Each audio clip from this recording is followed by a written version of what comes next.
It's not a bird, it's not a plane, it's Superhero Slate. It's a modern podcast where we talk about everything that's great, like movies, TV, superheroes. It's Superhero Slate. Oh yeah. Hello everyone and welcome to Superhero Slate, the show where we run down the latest superhero entertainment news. We love TV, movies, and superheroes, so let's talk it all out. My name is Chris Dillard. And my name is Mike Royer. And this week we're bringing you what little news from San Diego Comic-Con we could scrap up here. There's still stuff out there, and I'm sure there's great panels that are not applicable to us, but overall there were several factors not in our favor, and we'll talk about some of those later. The Marvels did drop an Out of This World trailer, Mike. It was great. We were kind of theorized that before Haunted Mansion next week, so we'll talk a little bit about this trailer. Spider-Man 2, the game, has revealed a custom PS5 controller, a story trailer as well, and more. Yeah, and Chris, it is hot as hell out. It's been a long week. I have no patience for the world, but I am very much looking forward to this podcast this week, because just to kind of just get out of my own head, get out of my own life here, just for a minute, and this will be fun. We're gonna escape. So we'll jump into some stuff here. My item I put in here because it's relevant to one of your items, ironically. Oh yeah. But I did want to give you a shout out because I was scrolling through Facebook and it was like pages you may like, and it was like wholesome comics or something, like wholesome cartoons, and there's Mike's own comics, his own artwork from Pickled Comics in my feed with like almost 10,000 shares, Mike, and I just wanted to give you some kudos on that because thank you. They didn't even tag you, they just put your name in there, and I'm like, it's like they did the bare minimum, but I did appreciate at least they did that. Yeah, exactly. So they gave you some credit, and I was like, oh my gosh, and I'm like, I recognize this artwork. I know this art style, and, because I look at it every week when we're recording. I can see us. I've seen all your comics on Pickled Comics. I've seen your stuff on Life Rewards Risk. So I just want to give you a shout out for that because I thought that was really cool that you're getting some notoriety in these Facebook groups on there. Like, yeah, it's called evergreen. It's called evergreen content. I drew that bad boy at least 5+ years ago. I could look up the exact date, but I can't. It's like an Aquaman parody too, as well, which is to me at least. I don't know if you do that intentionally, but it seems like that. But like honestly, again, I looked at like, there's 10,000 shares of this, and I've got to tell him. I instantly screenshotted it. I was like, he's got to know right now. And just to give a little background on what this does for the actual creator, like Chris said, they did tag me in it, but only not an actual tag. They just wrote out, Pickled Comics. Luckily, I have the URL of the comic down in the corner, so when it does get shared by a random page, people can find their way back there. This was 20 hours ago, I think, when it got shared, and I think one single person found did the legwork to find the page and follow it. So it just goes to show you, just because you see a viral piece of content out there, unless there's like Chris very much is aware of internet marketing, unless there's some sort of clear call to action conversion link in there somewhere, next to nobody follows through. They just scroll right past it. And honestly, I was more impressed that nobody slapped their own watermark on it and tried to claim it as their own and just left yours alone. That would have lit me up. I know it would have. So I was like, okay, they at least just copied and saved the actual image in its entirety and did not modify it on here. So that's why I was able to reach out to you and do that. So I just want to give you a little kudos, Mike. I thought that was a pretty cool little find today. But for real, even though it wasn't the perfect reshare scenario, it is nice seeing people respond to your work and seeing lots of comments and people making fun. So it was a good time. Thanks for letting me know, Chris. If you wouldn't have told me that it was out there, I wouldn't even have known. Yeah. Damn those algorithms. They just know what works. They're getting trickier now. And they will. But I'm going to go ahead and just start with my thing because I shared a little tidbit with you. I was working at home on Friday and I needed some background noise because I was doing spreadsheets and uploading templates to spreadsheets to websites, Mike. And you know how finicky that can be. If you're off by one character letter, a trailing space even could ruin your day. And let me tell you, I somehow deleted my own user account off my work website on accident doing this. So I didn't myself no favors. But I talked a little bit. I don't know if I mentioned last week or maybe it was after we recorded.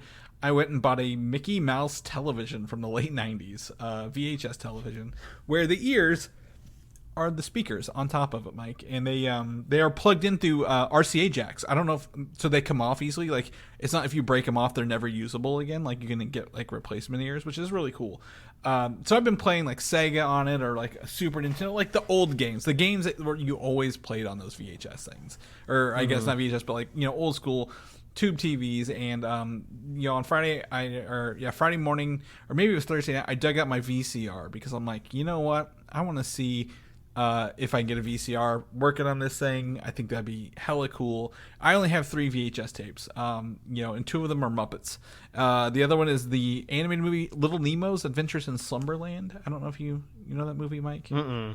Okay. Well, it was like a guy, I want to say not Don Bluth, but like someone from Disney. They animated it like in Disney style fashion, but it looked, it's like an anime story. So it's very dark and not for children, even though it looks like it's for children. So it's really interesting. But anyway, I popped in one of my favorite movies, Muppet Treasure Island on VHS. And the first thing that happened was that it was at the end credits and I had to rewind that son of a bitch. So let me tell you how much I don't miss rewinding things on VHS at all. But it is something, kind of soothing when you hear the click and the whir of a rewind on a thing too. So I was like, oh man, that's taking me back. And then so I go all the way back and then it goes through. And I forgot. And everyone who's listening to this will probably understand that there are always commercials for other movies before your VHS tape.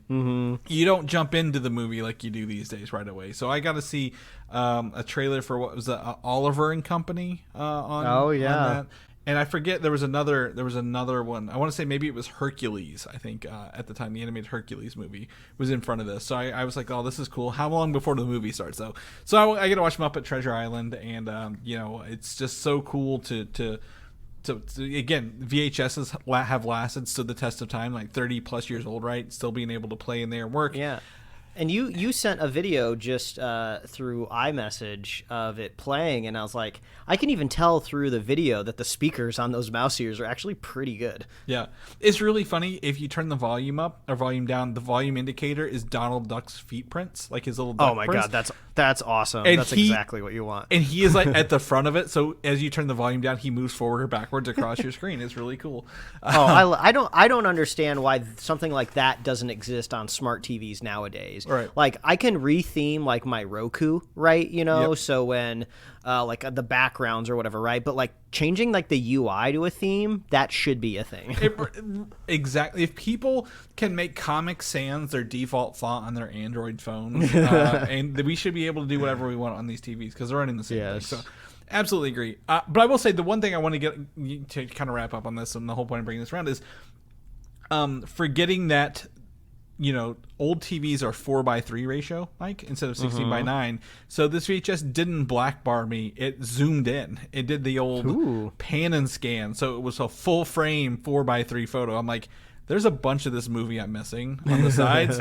I don't have the capability to see if I can change it in the settings of the VCR, but I'm like, that was so cool to like, oh man, remember you had to choose full screen or widescreen VHS back in the day? And it's crazy because now as an adult, I realize, yes, panning and scanning was a thing, but that means somebody's job was to sit down and decide where to pan and where to scan. Yeah. And I would love to just chat to somebody of just like, how did you decide what we did and didn't get to see? Right. I need to know.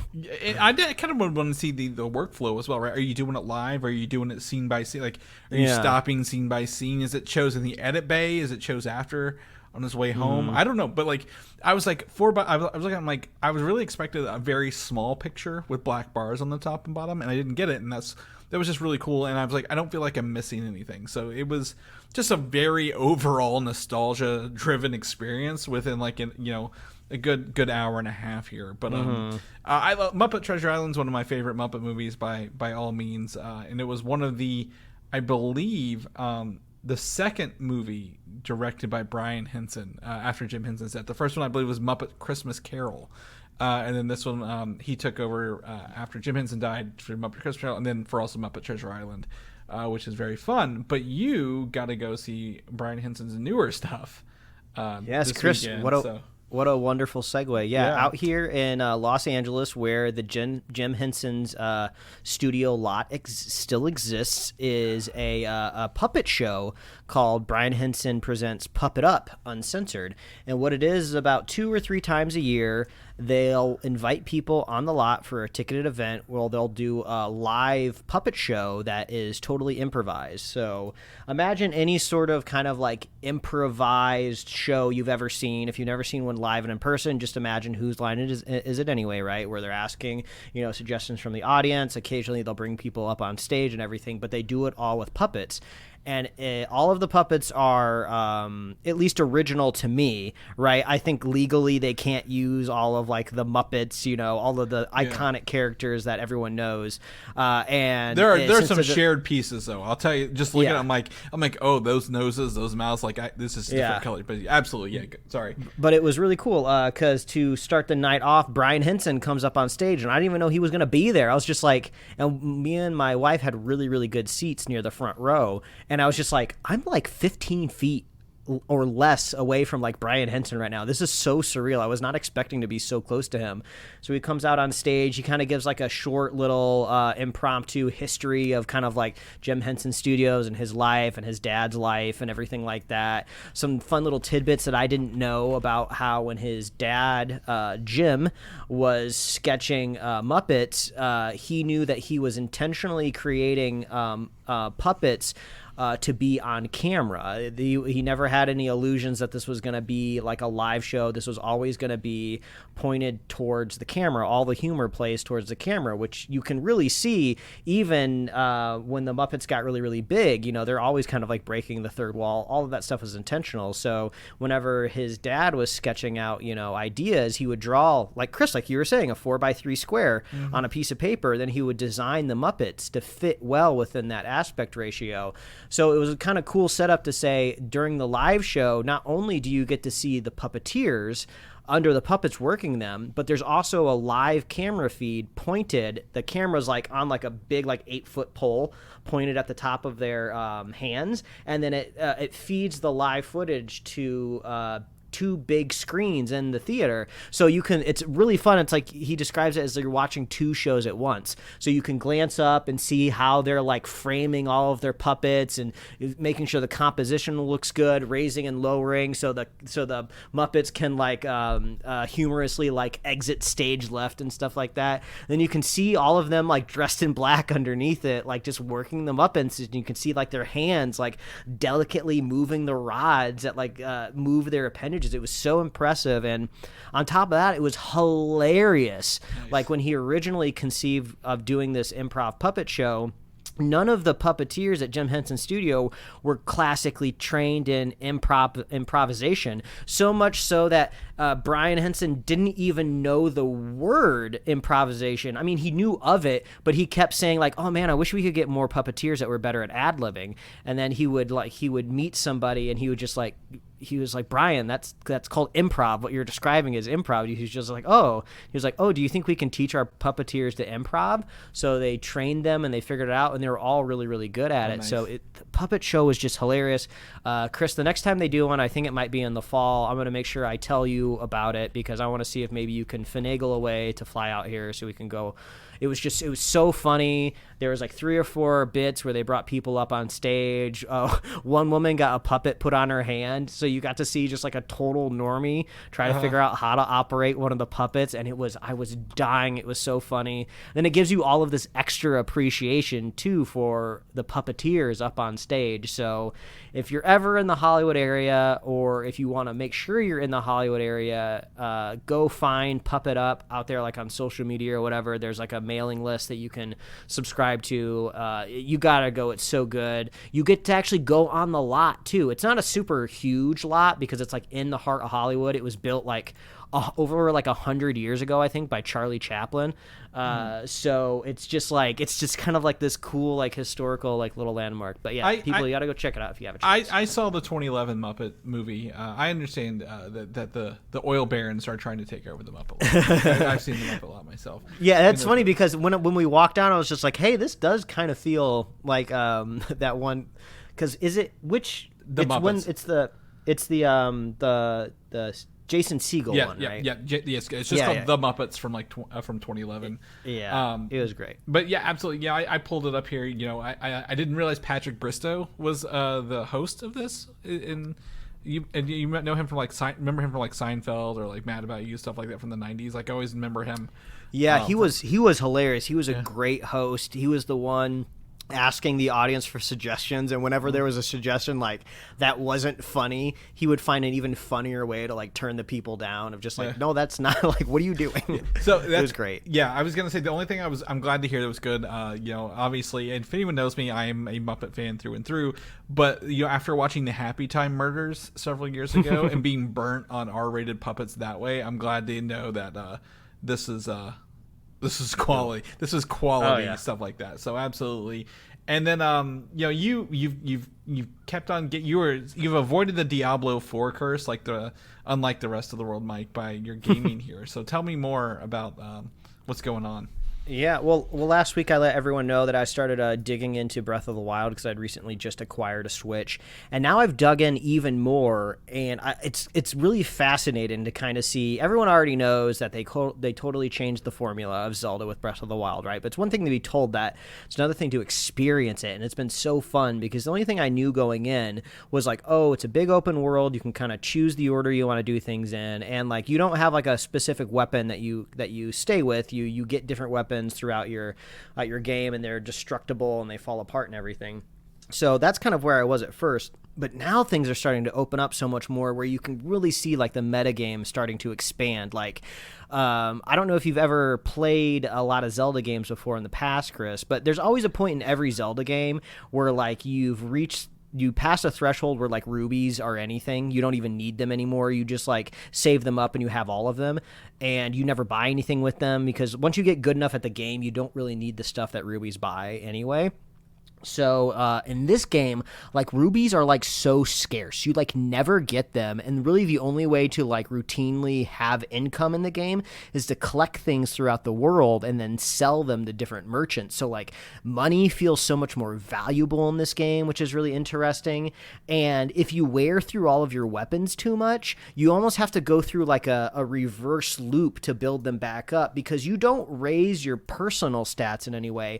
I don't raise Link's attack power. He just needs to find stronger and stronger weapons, and then I can upgrade my clothing and I can get more defense on myself, or I can cook things to make my attacks stronger. I can eat a pepper steak or something and it makes my attack stronger. I don't know exactly if it is pepper steak, but something along those lines.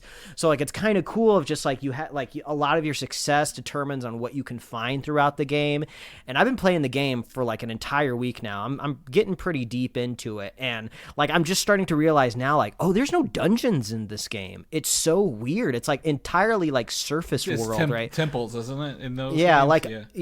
I'm sure and the temples, there's not really threats in them. There's nothing that's going to actively hunt you and kill you, really. I mean, there's a couple test your strength ones that I've come across, but it's almost entirely puzzle solving. So this old formula of going into a dungeon and platforming and doing all the level is not so much there anymore. So I just wanted to say it's been really exciting to kind of just see the whole formula just destroyed and remade and reconfigured. And I love weaseling my way around the map and kind of working my way into areas that I'm not too strong enough for yet, but I found a way to climb and move around the polygons of the mountains just enough. But it's been really, really cool. So stay tuned. I'm sure I'll have more Breath of the Wild updates over the next couple weeks. So I'm gonna go ahead and you asked me, how much Zelda. I've only played 2 Zeldas, Mike, ever in my life, and it was the first one and the second one for regular Nintendo. So I'm an anomaly. I love video games. I love retro games. Right? I was playing Aladdin on Sega earlier. That's how much I wanted to punish myself. But I never had a Super Nintendo. And by the time I got a Nintendo 64, I had no access to solo games. Me and my brother shared it, so we had to use 2-player games for everything. So I've absolutely missed almost every Zelda game beyond the first one. I believe it's obviously the Gold Cartridge Zelda, Legend of Zelda, and then the second one, which is I believe it's not a Link to the Past. It's I forget what the second one is, but they're both on regular Nintendo. So I'm out of loop in terms of playing it myself, but I am familiar, and I'm very excited for you to go through Breath of the Wild and finally jump into Tears of the Kingdom as well. Yeah, and hear your experiences there. So there's that. But yeah, so let's jump into some. So this past week, past couple days has been San Diego Comic-Con. Mike, people may know this, people may not know this, simply because right now, as we will say, there is a writer strike first, an actors strike going on at the same time, and then a bunch of studios pulled out of San Diego earlier in the summer, probably in preparation for this, right? Kind of knowing it was coming, these strikes. So literally hardly any promotions or anything was going on at San Diego Comic-Con this week, except for like I've seen a lot of Hasbro and like toy stuff kind of coming out of this, some Dragon Ball things here and there, but like, you know, nothing huge. And we'll kind of go through what we can, you know, even if it's just more announcements. Warner Brothers had a couple cool announcements and some other things, so we'll go through those later. But like, really, it's just I would say, you know, compared to when we went in 2019, did you go after 2019? You haven't? No, yeah, Chris, it's the Chris Dillard curse. Last time I've been there was with you. I guess we shut it down, at least for us personally. Yeah, absolutely. I mean, I have a lot of friends and acquaintances that have gone down over the weekend, so I kind of have vicariously been watching their weekend through Instagram stories. It's still a fun time, right? But yeah, it is a little less electric this year, I'd say, for sure. Like most of the time, the last 8 almost years that we've been doing this podcast, Chris, every Comic-Con I'd make a big splashy thumbnail with the big SDCC logo on it, big Comic-Con wrap up. It's not hitting this year, and it's not a sign of the times. It's not like a change of what humans want to experience. It's just like the situations, the circumstances of Hollywood right now. So yeah, it's still a fun time. I'd still recommend, if anyone ever gets a chance to go, go for sure. But yeah, just not a whole lot of newsworthy things to talk about this week. Yeah. We'll cover some of that stuff when we get to it. But yeah, absolutely. No yellow icon this week, Mike. Sadly. So I always look forward to the yellow one. So let's jump into the first things first. You know, in case you didn't know, The Flash hit digital this week, and we didn't talk about it last week. But guess what? The Flash was the first Web3 movie experience available on the blockchain, Mike. Oh God, you can tell that the movie struggled in its initial run if they're trying to cryptize it. Yeah, so Warner Brothers has always been in crypto. I don't know, when I saw the Batman, they gave me a free NFT with my movie ticket. They sell a bunch of their Funkos and like a bunch of stuff on it. They love NFTs over at Warner Brothers, mostly because I'm pretty sure it's a scam. But you know, that's neither here nor there. But yeah, you can get the Flash on Web3. So I don't know how it plays. I don't know how this works, right? Because you would have to go to their website to watch it and experience. But like, you can like look around Barry's room or the Batcave room. A couple remember when DVDs had menus, Mike, and you could do all these things? It's exactly that, but on the internet. And I'm like, this is. You know, when I was talking about watching VHS with Muppet Treasure Island, this was like full circle back to, you know, early 2000s DVDs coming out. But one of the things, not just from the Web3, but the digital release of The Flash, is a deleted scene reveals that Batman of Batman 89 universe, the one that we saw, the Michael Keaton, retired after killing a criminal in front of their kid, the same way he became Batman at a young age, which I thought was interesting because we never really got why he quit doing Batman, other than that, you know, people didn't need him, I think. But I figured like he just wouldn't like wake up one day and be like, nobody needs me anymore. I don't know if that really builds character in that world or not, because he didn't really seem to kill anybody. He's not a Zack Snyder Batman, if you will, who killed everybody. There's a video out there of how many people has Zack Snyder's Batman killed, like a kill count video, and it's pretty entertaining. I recommend you watch it. But overall, Flash still struggling to kick up some viewers, Mike, at the end of the day is what it seems. Yeah, it's like the Batman stuff. That's kind of cool. It's a neat lore. I mean, it makes sense. It's poetic, cyclical, as George Lucas may like to describe things. But I mean, this isn't enough to get me going on the Flash again. I mean, I don't know if see here. I don't think we have it here in our show notes, and maybe it kind of split in between this week and last week, so it kind of fell through the cracks. I don't quite remember, but like James Gunn has said, everything before Superman Legacy. Yeah, we is, talked like, about not last canon. week. Yeah, because we talked about the cannot but he's also doing the Peacemaker season 2 after Superman. So we're like, what the hell is going on over there? Like, remember, like, I don't get confused, but DC's got me absolutely confused right now. So. And that's a good segue into our next topic. The next DC movie is Blue Beetle. However, Aquaman and the Lost Kingdom is the last remnant, if you will, of Zack Snyder's DCEU. But apparently they've filmed like at least 3 different endings with 2 different Batman actors, because it was originally going to be after The Flash, which it is now. So they filmed Michael Keaton. Then it was going to be before The Flash. So they went back and refilmed one with Ben Affleck. And then they have, since it's gone back, and with the DCU, they've filmed something else entirely to remove both Batmen from that movie. It's crazy. I don't know if we should just go ahead and coin this and just call it maybe the Morbius effect, at least for me. But I feel like now just kind of seeing how Zack Snyder's universe has kind of just weirdly morphed and turned into some sort of like toxic goo, and it's just so thick, it's just taking a really long time to slip through the storm drain, right, to get rid of it. Now I'm just kind of like, if I knew that this is eventually how things were going to wrap up, I kind of wish I almost could go back in time and just be like, I don't like any of this stuff.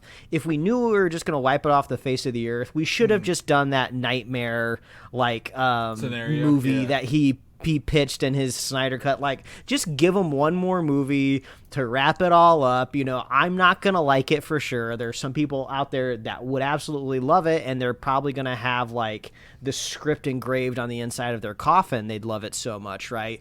But like, since I don't know, it's just kind of unfortunate to see something so grandiose just kind of like peter out like very confusingly. Yeah. So I'm leaning more into like the Morbius effect, where I'm just like, maybe we should just let Warner Brothers just go off in a little corner, just do something crazy every once in a while like that I know I'm not gonna like, but maybe it'd be fun to hate watch.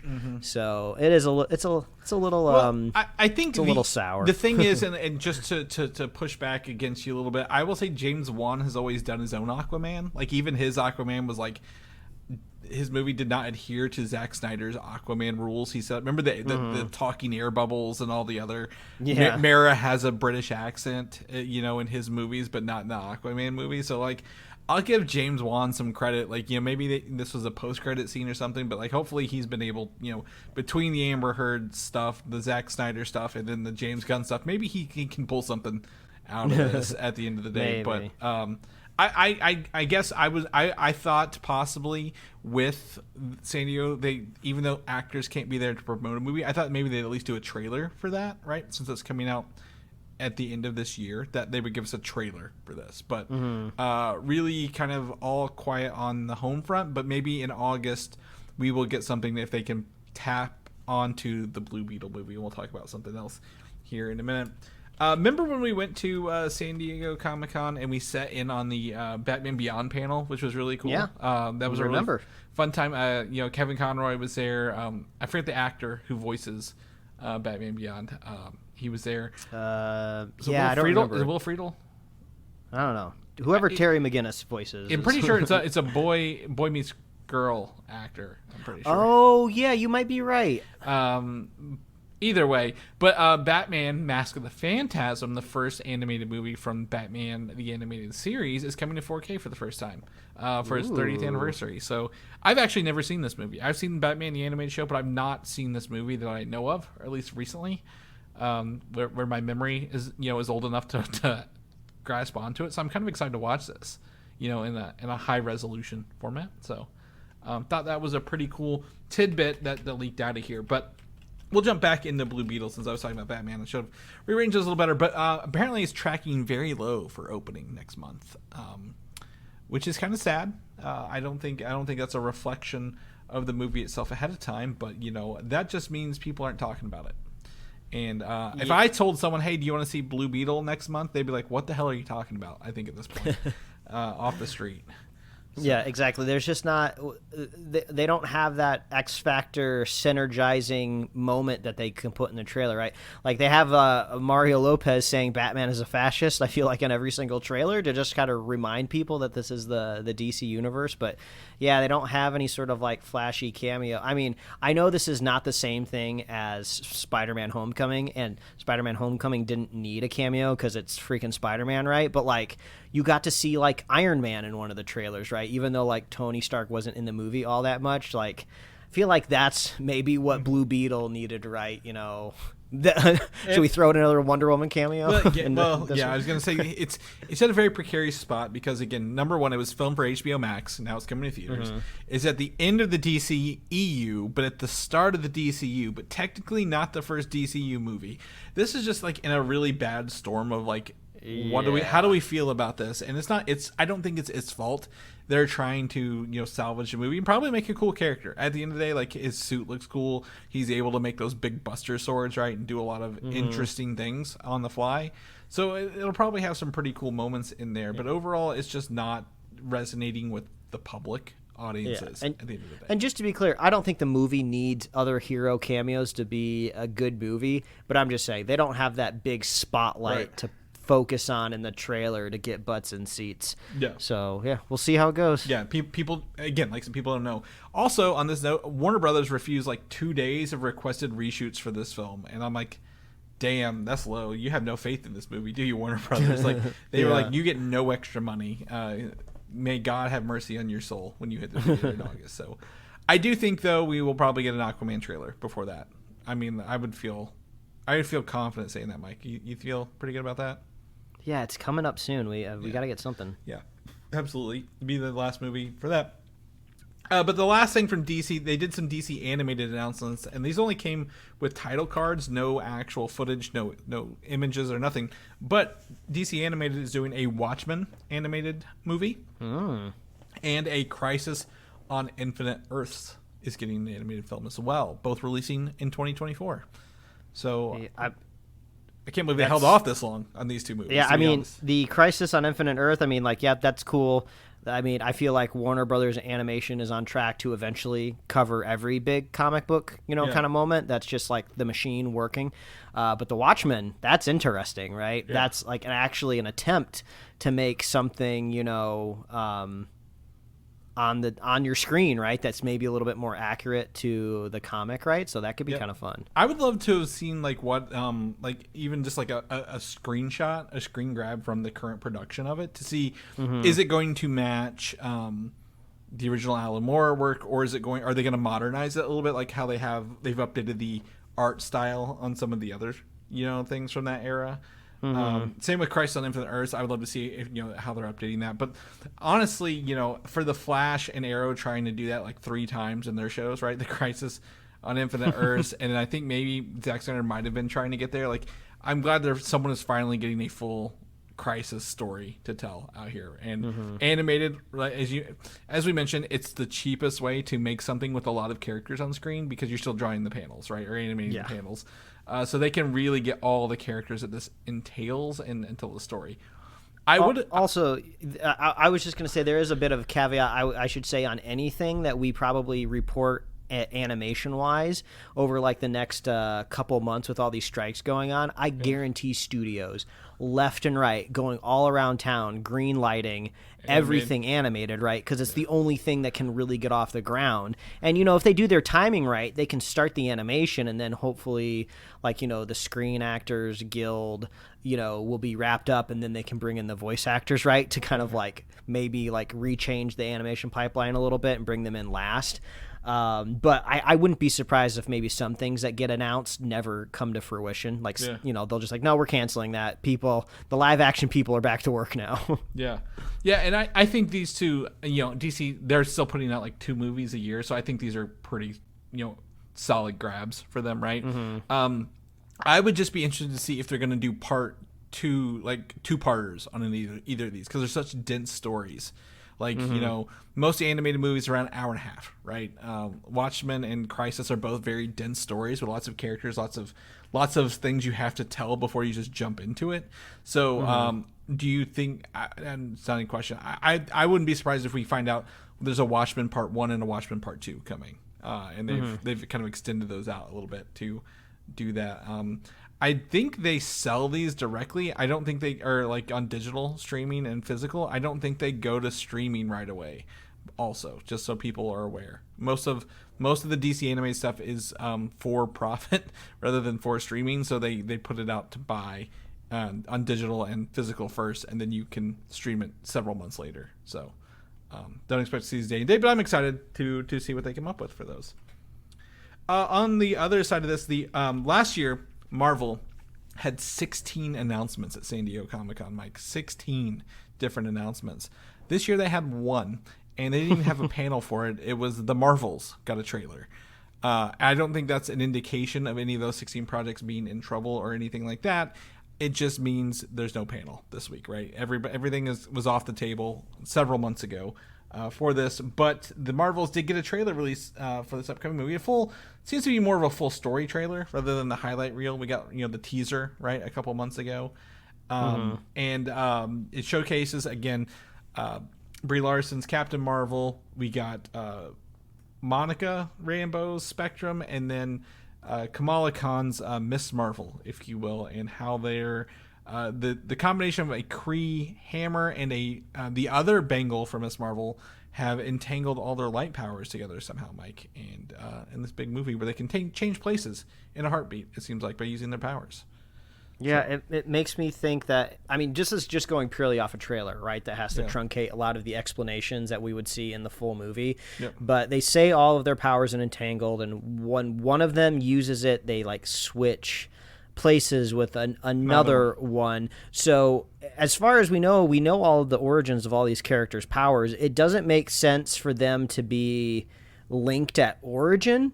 It makes me think something special happens like in the first act of the movie, right? That connects them all together, right? And that looks like in the trailer, the actress Zawe Ashton, who plays Darbin, she puts a hammer, the Kree hammer that what's his name had in Guardians, to the bangle, and it looks like maybe she's using some sort of maybe it's not Infinity Stone power, but something with the bangle and crossing their powers, right? So I agree absolutely. It looks fun. There's a lot of fun action here. We get to see the Fleur kittens floating around in zero gravities. I like that. I like Miss Marvel. I think Miss Marvel is a very fun character from her show, and I think her personality, that wide-eyed wonder of a kid who has powers now is going to be really fun in this movie. I kind of got that from this trailer. I don't know what you thought, but there seems to be some big action scenes along the way for this. Yeah, I mean, the biggest asks that I have that come out of this movie is just to round out Captain Marvel's character a little bit more. We've only ever got to see her primarily in her own movie, and she had amnesia for most of it. Yeah. So it's that was set in the 90s as well. Yeah, I feel like we still have not gotten to know like the true character that she is, right? Like we've just kind of gotten like superfluous, kind of like just tough hero vibes, and I'm not saying that's a bad thing, right? But I'm excited to get a little bit more context, right, of what this person has been up to. The villain seems to have a vendetta against her for ruining her life in some way, so I'm curious what that is. And I think what's going to be interesting about this is kind of what I was noticing in this.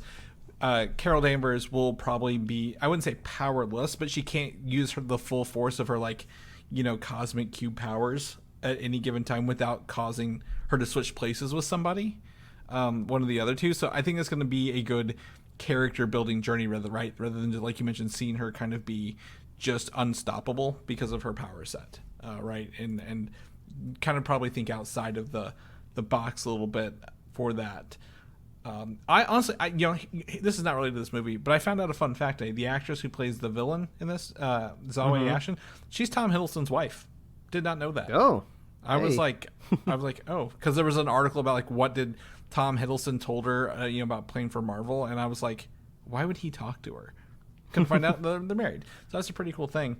I was also going to add on here, not just Miss Marvel. There are other Marvel shows we'll talk about it, but Miss Marvel will air on ABC before this movie comes out. And Secret Invasion is also one of them being aired on ABC. There's some more, but it looks to be, again, they're like, hey, if you want to catch up on Miss Marvel and you don't have Disney Plus, you can watch this on, over the air before this movie. But I think it's also like a licensing deal, right? Even though ABC is owned by Disney, they still have to pay internally to license shows for air and get commercials. So it looks to be like, hey, how can we turn some of these streaming shows into possibly some money ideas with advertising along the way? So I think that's it's a fun thing to do, right? You don't have to lock it down to streaming if they can add some ads into it and say, hey, we turn some profit with this. I always just kind of imagine the scenario where my parents have not watched Miss Marvel, right? So maybe one night they'll just be clicking through their Comcast, service, and they'll see, oh, what's this Miss Marvel? They'll click on it and be like, then they'll reach out to me like, oh, I saw this brand new show. Yeah, it's about this little superhero like teenager in like New Jersey. I was like, yeah, new. You're right. Yeah. No, totally new. Yeah. I'm glad you're liking it. You don't have to break their illusion, Mike. Okay, let them have it for a little bit. But so honestly, trailer's cool. We're not getting this till November, so I expect literally another trailer, probably closer to October. September, October for ticket sales to kind of go in effect. So, really looking forward to this. Oh, and Nick Fury, obviously he's in Secret Invasion right now, but looks to be kind of have a couple action scenes in here as well. Kamala throws him a gun at some point, so I expect him to have more than like a couple minutes of screen time as well. So, big synergy at Marvel this back half of this year, Mike. Also on Disney Plus, the rumor, probably more confirmed, the rumors is that season 2 of I Am Groot will drop in September on Disney Plus, in between Secret Invasion and Loki, when Loki starts in, I believe, October. So there are another 5 episodes. Apparently, they've already been created. They did them like immediately after the other ones. So it's exciting to kind of hear these like little 3-minute shorts are going to pop on there, right? I wonder if they'll age up Groot a little bit. I feel like that would be in their best interest, since I don't know, but since a lot of this was made earlier, maybe they just weren't 100% sure with the trajectory of Groot's age. Well, but I would like to see maybe a slightly older Groot. That'd be kind of fun. Yeah, I said James Gunn said he hasn't changed his script since he wrote it in 2019 or whatever. So I assume they probably knew about it. And we would love to know his story between what was it? In-game and Guardians 3, how did he age up a bit in there as well? I think you're right in that aspect. I did hear one rumor that what's his name, who plays Uatu the Watcher, Jeffrey Wright, will voice Uatu in one of these shorts as well, possibly. So we might get a What If I Am Groot mini episode in here. Well, that'd be fun. Yeah, I would love to have one of these I Am Groots post Guardians 3. Right, where he's King Groot, I would love to see a King Groot episode, like where he's like, we've always seen him baby, and what's the micro, but like what happens when he's like ginormous in there? So or maybe the origin of the kaiju Groot from that one scene where he like expands himself to look real big. So be cool. Spider-Man 2, the video game, Mike. We got a new trailer, gameplay trailer, more of a story trailer. Came out this week, showcasing Venom in this, and it seems to be leaning into the fact that Harry Osborn is Venom in this game, rather than what's his name? I forget the guy who actually plays Venom. Eddie Brock. Brock, yeah. But his goal is like, we will heal the world, right? It's like Venom is saying that as well. I don't think it's going to work. I think he's going to turn evil. Also, surprise, I guess, spoilers, if you never got around to playing the first Spider-Man all those years ago, this was the post-credit scene, right? Yeah. Where we got to reveal that Harry Osborn was Venom. Super cool direction, I feel like, to take it. Yeah, absolutely. And the Venom is like, Harry's sick, and Venom is a cure for his sickness, right? Which is cool. So, cool trailer. We get to see aged up. Literally, there was a post I saw that showed all 3 characters, Peter, Mary Jane, and Miles, side by side versus their first iterations in this new one, and they've like really aged them up and kind of made them look like more adult characters than the before. The only thing that's driving me crazy though, Chris, is I started watching a Let's Play from Jacksepticeye, who was playing the first Spider-Man game back when it was released, and it's just kind of fun to go back and like kind of relive somebody experiencing the game for the first time. It's almost like I get to replay the game without having to do any of the effort, but I get to see somebody else experience all the fun tools and story moments, right?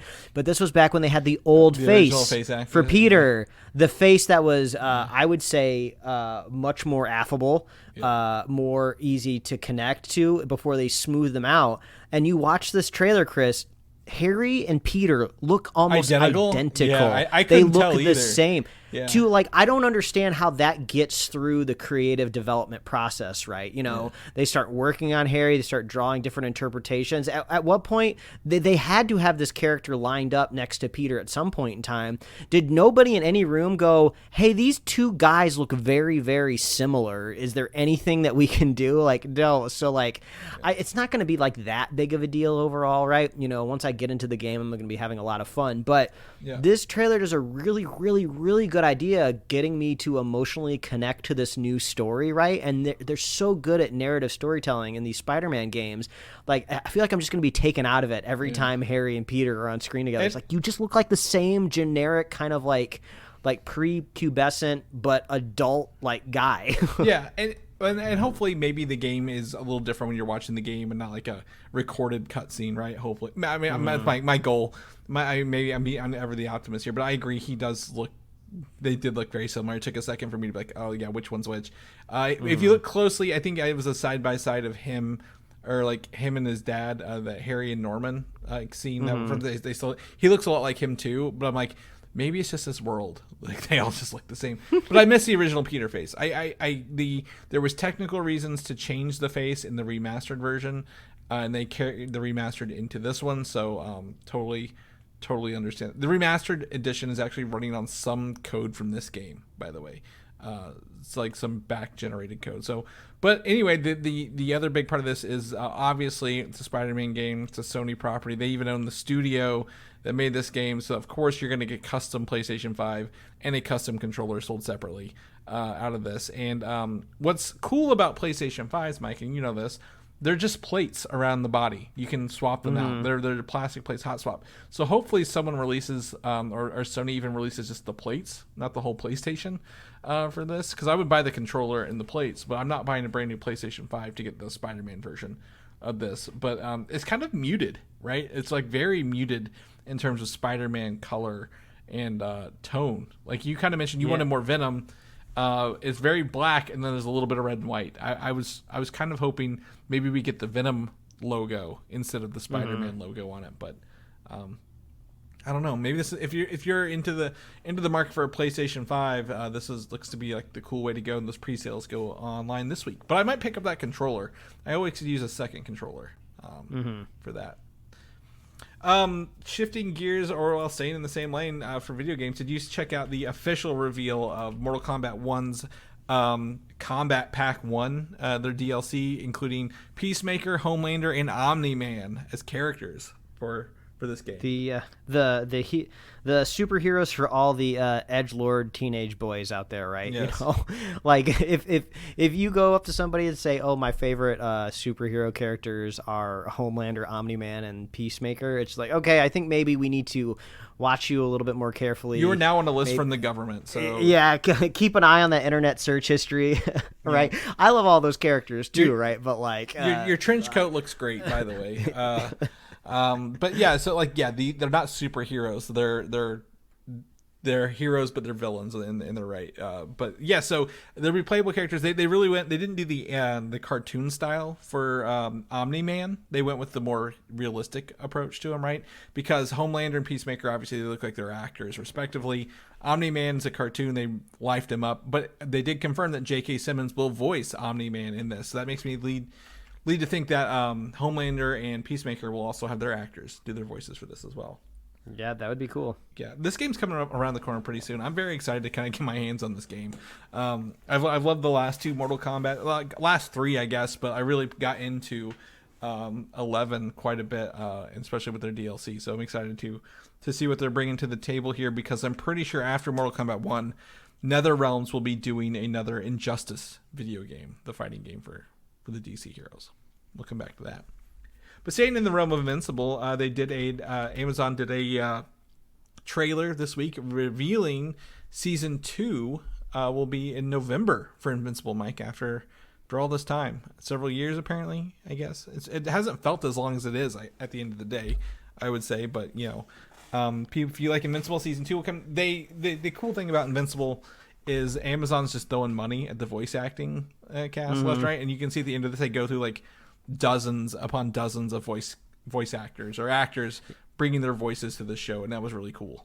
Yeah, they kept with the same marketing playbook that they did the first time around for the first season of just like splash screens of all the famous people that we can load up. But it did get me excited, right?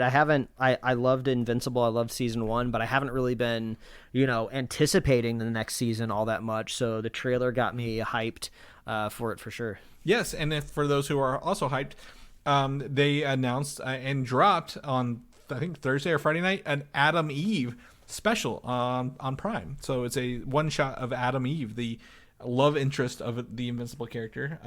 It's now on Amazon Prime, Mike, so you can go watch that if you want to get prepared for Invincible season 2 arriving this winter or / fall. Yeah, that's awesome. I need to go watch it. I meant to watch it this weekend, but as I said at the top of the show, life gets in the way. Yeah, life finds a way to get in the way. But my first reaction to this was instant shudder because of the time they dropped that one Cloverfield movie after they announced it at the Super Bowl. I'm like, oh god, I hate when they do this stuff. But I've not heard anything bad about this. I just, I'm still burned by that.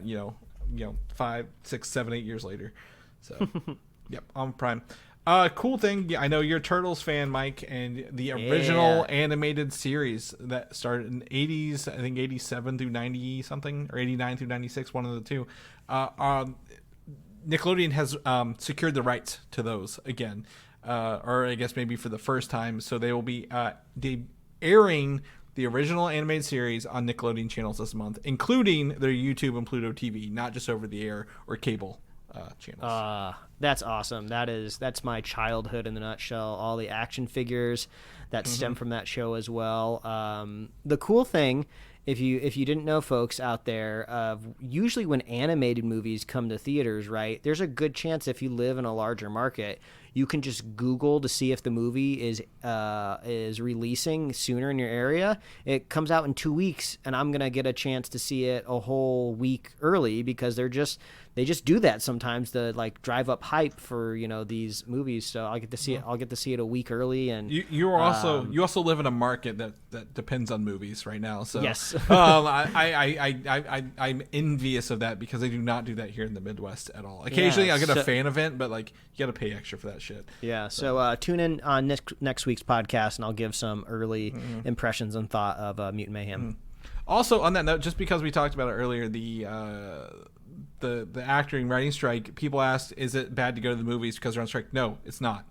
You should go to the movies and support them because that still gives them, they get paid for that stuff. There's no bad things about going to the movies right now. Yeah, there's no suggested boycott out there in the world, and as far as I know, at least within the last couple strikes in modern history, there was no boycott levied either. It's not like it's not like an evil corporation that's making a food product that is like going to kill you, right? It's an evil corporation that's not paying enough for people making really good stuff. Yeah, and then the stuff that's out there, they've already been paid for. They will not retroactively get paid for, I guess, is the other thing too, right? Because they're at the end now. Maybe residuals, hopefully stuff like that. And there's also some smaller, more indie studios that have started to make their own side deals with SAG and possibly the Writers Guild as well. So you might still see headlines out there of some things in productions, but they have special waivers out there because they have come to terms and have made a deal with exactly what the strikers are asking for. So A24 is one of the studios, I think. There's like 16 productions from them maybe that were greenlit because they are doing they made a deal. Like I said, they negotiated and have been approved to continue. Yeah, exactly. So if you feel like maybe you see something out there on the internet and you feel outraged in some way that maybe somebody is scamming or something, just like do like a modicum of a research. Just click one or two couple links. There's a chance that it might be okay. So just a heads up. Yeah, absolutely. So go to again. As I say, go to the movies. Go see Ninja Turtles. Go see Barbenheimer. All to your heart's content. It's totally fine. You're not disparaging the strikes going on. Lastly, Netflix dropped a One Piece trailer at San Diego Comic-Con. I didn't think they'd have anything here, right? Because they had the Tudum event like a couple of weeks ago. And maybe they weren't even at Comic-Con, or maybe they just released it because of it. But like this One Piece trailer lets me feel better about this show, Mike, because it looks like an anime show brought to life at this point. I don't know if you watched this trailer or not yet, but by God, there's a man with like it looks like teeth or spikes coming out of his long elongated nose, and I'm like, I'm like, this is on par. Like, I am actually on board with this now because this looks exactly like an anime. It feels like it's a little strange, right? Like, if I don't know exactly the history of live action productions of animes that kind of come out of Japan, right? But I feel like every once in a while you'll see like a trailer for like a live action Attack on Titan or a live action Full Metal Alchemist or something that's, you know, straight out of the island of Japan. And you look at it and you're just like, oh, wow, this is like really highly polished, like costumes. They're trying to translate the characters one-to-one, you know, from drawing to like live action, but then you never hear anything else about it because like just the quality of it is just overall bad, right? They're more worried about nailing the look of the characters, and you know, and that's about it. So I kind of get those vibes a little bit with this, but you know, since you get like a whole full fleshed out trailer, I would agree though. I feel like a little bit more enthusiastic after seeing this trailer, but at the same time, like I have no One Piece allegiance in any way. So, but I've been like you and we've been on the internet like our entire like adolescent lives. Like we've seen images of One Piece. We've seen like memes. We've seen screenshots. So like it's funny like that character that has like the hammerhead kind of like shark nose or sword shark nose. Like I've seen pictures of that character. It's so weird that my brain knows exactly what that character looks like, even though like I've never watched like a single episode of One Piece. What I appreciate about this is that they actually designed a character to look like the anime character, right? In this, because the first trailer was like, this is just normal people and looks like really boring sets. There was no pirating, there was no ships, there was no battles. It was just boring. This gave me some flavor and color.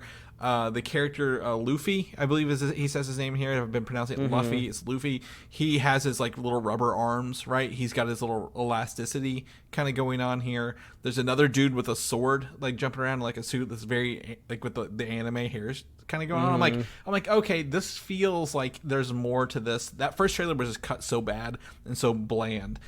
This is the flavor, the spice, and I just couldn't believe they put that character with that's again the sawtooth nose looking thing. I'm like they actually did this. That is impressive because I've even watched the Dragon Ball movie in theaters. Like Dragon Ball, what was it, Heroes or whatever it was, Evolution, Dragon Ball Evolution. Yeah, and they were like they tried so hard to make their weird things look human rather than just embracing how goofy Namekians and weird shit is in Dragon Ball, and this feels like it's embracing that weirdness a hair.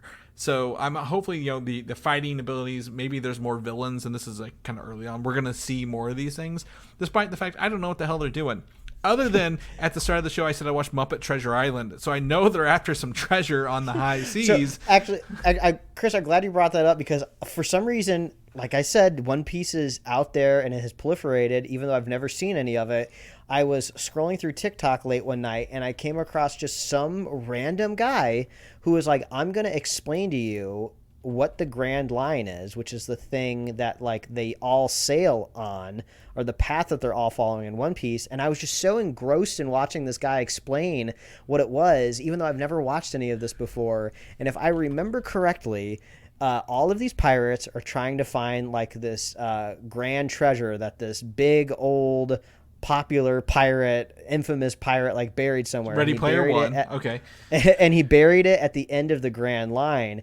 And what it is like, even though like a globe is round, right? You could easily just turn your boat around if you wanted to get to the end of the line, right? But apparently there's like a big treacherous mountain range that spans like the entire equator or something of this planet. So you can't just turn your boat around and go the other way. So you have to follow your boat along the whole perimeter of this planet.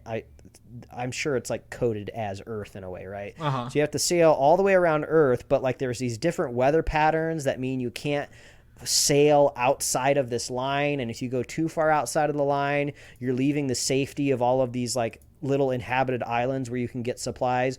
So it's kind of almost like structured almost in a video game like way, right? Where you have to follow the entire linear levels to get all the way to the other end of the Grand Line so you could find this like supposed treasure.